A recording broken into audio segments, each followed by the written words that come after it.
ఇవాళ రాత్రి AP CM Chandrababu ఢిల్లీకి వెళ్లనున్నారు. రేపు ఉదయం రాష్ట్రపతి భవన్లో ఉపరాష్ట్రపతిగా సిపి రాధాకృష్ణన్ ప్రమాణ స్వీకారోత్సవానికి చేయనున్నారు. ఇక ఉపరాష్ట్రపతిగా సిపి రాధాకృష్ణన్ ప్రమాణ స్వీకారోత్సవానికి కార్యక్రమానికి సీఎం చంద్రబాబు హాజరు కానున్నట్లుగా తెలుస్తోంది.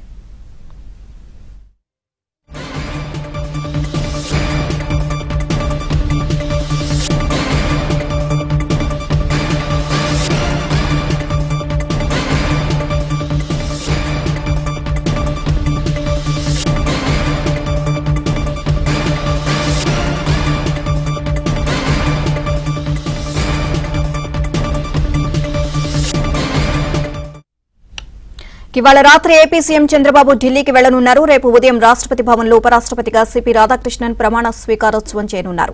ఉపరాష్ట్రపతిగా సిపి రాధాకృష్ణన్ ప్రమాణ స్వీకారోత్సవ కార్యక్రమానికి సీఎం చంద్రబాబు హాజరు కానున్నారు. ఇదే అంశానికి సంబంధించి మరిన్ని అప్డేట్స్ మా ఢిల్లీ బ్యూరో చీఫ్ కృష్ణ అడిగి తెలుసుకుందాం. కృష్ణ, ఈ రోజు రాత్రికి సీఎం చంద్రబాబు ఢిల్లీ వెళ్లనున్నారు. అసలు రేపు షెడ్యూల్ ఏంటి మొత్తం కూడా?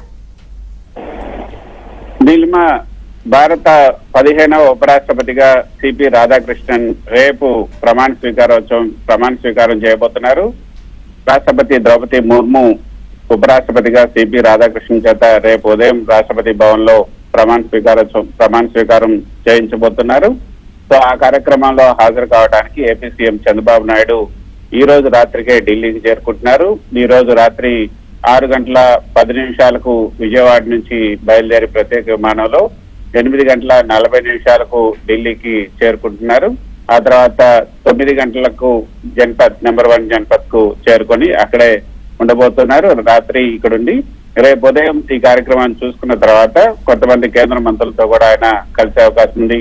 వీలైతే ప్రధాని మోదీని అటు సిపి రాధాకృష్ణ ప్రమాణ స్వీకారోత్సవ కార్యక్రమంలోనే ఆయన కలవబోతున్నారు. అక్కడే మిగతా కేంద్ర మంత్రులు కూడా మర్యాదపూర్వకంగా కలిసే అవకాశం ఉంది. కానీ రాష్ట్రానికి సంబంధించిన పలు అంశాలను కేంద్ర మంత్రుల దృష్టికి తీసుకొచ్చేందుకు కేంద్ర ఆర్థిక శాఖ మంత్రి నిర్మలా సీతారామన్, హోంశాఖ మంత్రి అమిత్ షాతో పాటు జలశక్తి మంత్రితో కూడా ఆయన భేటీ అయ్యే అవకాశం ఉంది. ఆ తర్వాత రేపు సాయంత్రానికి తిరిగి ఆయన విజయవాడ బయలుదేరి వెళ్లే అవకాశం ఉంది. ప్రమాణ స్వీకారోత్సవ కార్యక్రమంలో పాల్గొనడానికి ఎన్డీఏకి సంబంధించినటువంటి ముఖ్యమంత్రులందరికీ ఆహ్వానం పంపినట్టు తెలుస్తుంది. సో ఎన్డీఏకి సంబంధించినటువంటి ముఖ్యమంత్రులు, ఉప ముఖ్యమంత్రులు, కేంద్ర మంత్రులు అందరూ కూడా రేపు ఉపరాష్ట్రపతి ప్రమాణ స్వీకారోత్సవ కార్యక్రమంలో పాల్గొనబోతున్నారు. Thank you Krishna.